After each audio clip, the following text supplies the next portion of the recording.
Hey, what's going on? I just wanted to make a really quick and basic preparation guide for DPSing a Bandos run in a group setting. Nothing crazy, no advanced mechanics discussed in this video, just the basics. So here on screen you can see the requirements and recommendations. I highly recommend having high magic level. 40 prayer is the bare minimum. And I also highly recommend having Troll Stronghold and Edgar's Ruse completed. It just makes everything so much smoother and easier, and it's better for everyone involved. Also, you're going to need 60 strength or agility to enter the area. And a side note is, the first time you ever go, you're going to need a rope to attach to the hole that enters down into the dungeon. I recommend placing that rope ahead of time before you plan on doing a run, so that way, you know, you're prepared, you're not wasting an inventory slot, you're not panicking, it's just there for you. And as with anything involving the God Wars dungeon, you have to have protection, otherwise all the monsters inside are going to mob you, and you're going to die, and you're going to lose all your food, and you're going to be like, shit. The gearing, it's pretty varied. You know, this content was designed at a time when the Abyssal Whip was the best in slot weapon in the game, you know? So you don't really need anything crazy. You can mix and match a lot of pieces. Just bring your best strength gear and make sure you're wearing, you know, your god stuff while you're doing your kill count. You can swap it off once you get inside if you're using like monk robes or something like that. I just made a bunch of little notes on the screen. You can feel free to pause it and take a look and read everything and make decisions based on what you want. Something that's very underrated at God Wars is magic defense, because you're going to be praying range the whole time, and you're going to have one of each combat style attacking you periodically throughout the whole fight, switching between your teammates and whatnot. Magic defense is really good, but if you have high magic, like 85, 90 plus, you don't really need to stack any, because your magic level will do all the work for you. But if your magic's low, I really recommend wearing a God D'hide. I usually bring Zamorak, because that's the one I have, and it's arguably the most important piece of God protection you need inside the kill count room, because there's not so much Saradomin, it's mostly Zamorak and Bandos. But yeah, I mean, when it comes to gearing, there's a lot of options for you. Yeah. As for the supplies, also feel free to pause here and read all my notes. You're gonna find that maybe your first time you didn't bring the right supplies, and that's normal. Sometimes you might feel like you had way too much food at the end of the run, and you ran out of prayer halfway through the run, and you're asking for supplies, restores, or vice versa. You didn't bring enough food, and you brought way too much prayer. It really comes down to experience, and the more you go, the more you feel it out and figure out what you need. The higher your combat stats and the stronger your group, you'll use less food, and you'll end up wanting more prayer. The average combat level of your group, as it goes down, you're going to use more food, because your kills are going to be slower. It really just, there's a lot of variation, and if you're not so sure, I recommend just starting off with the low mage defense setup on the right here, and that's a good starting spot for your first time. As for magic in the rune pouch, when it comes to alks, you don't really need that many people in your group with alks, maybe like one or two. In the case that you're the guy with the alks, maybe discuss it with your team. But yeah, bring alks.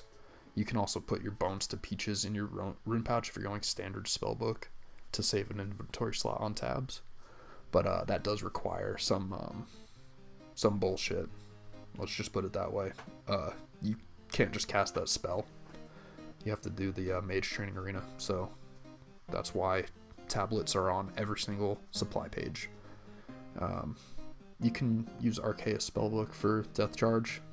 It's a little bit hit or miss because you're not always guaranteed to get your Death Charge off. You have to get the Killing Blow, and it's not guaranteed, but it's good. It's decent. When it comes to Lunar Spellbook, you can use Potion Sharing.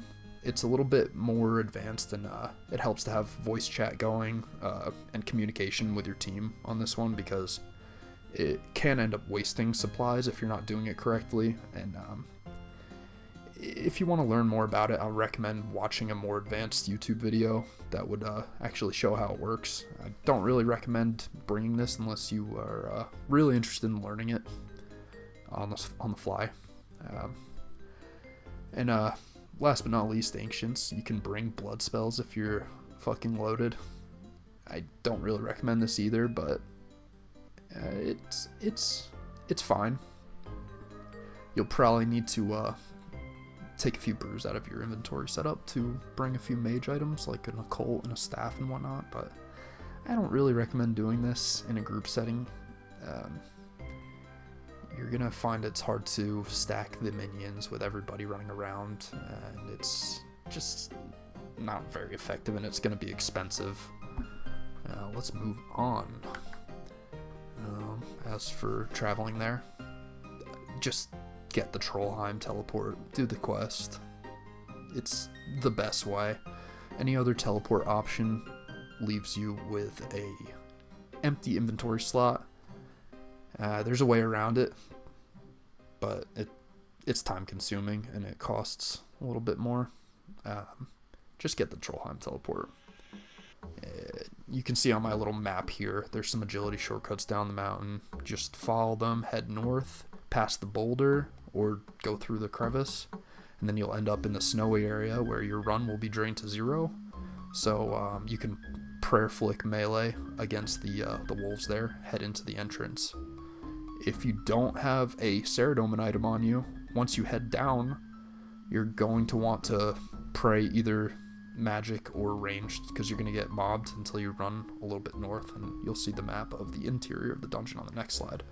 But one important note is in this area right here, just before you enter the boulder up into the snow, you're going to want to pray range right here.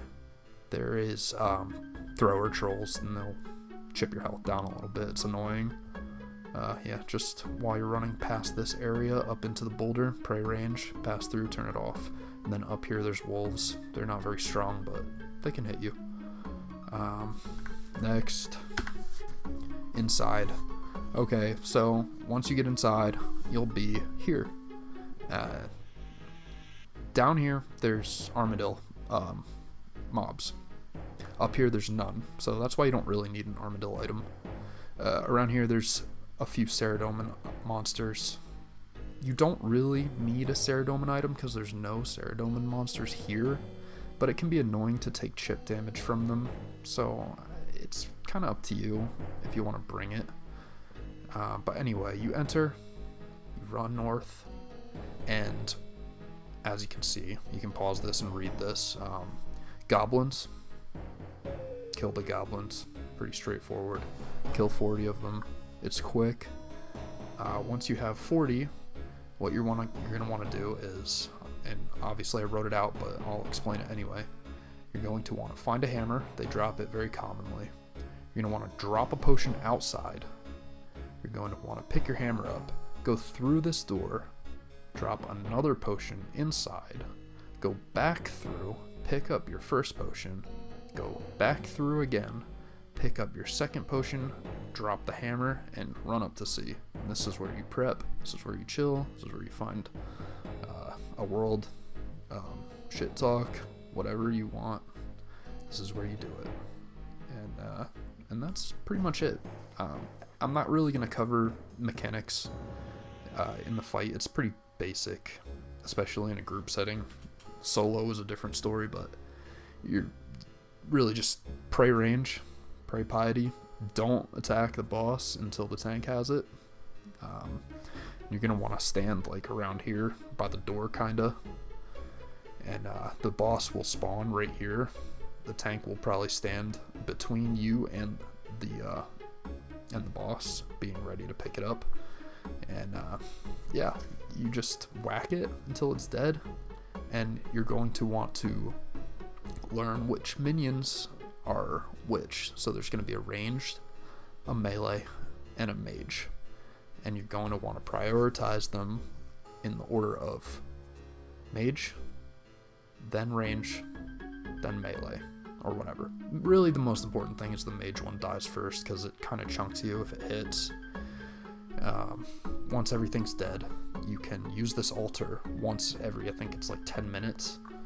It'll restore your prayer, and depending on how many Bandos items you have equipped currently when you use it, it will restore more prayer over your cap. 1 per Bandos item. So if you have like a BGS, put your BGS on you before you click the altar, and you'll get a nice little prayer bonus. But yeah, like I said, the fight's pretty straightforward as long as you don't screw up and click the boss before the tank does. If you somehow happen to get aggro on the boss, just don't die. Pray melee immediately. It hits hard. And walk underneath him when you're eating, and it will save you some ticks off of his attack cycle to eat up so you don't die. And you shouldn't really need to do that, but yeah, that's gonna be pretty much it for now. Yeah, easy peasy. See you in there.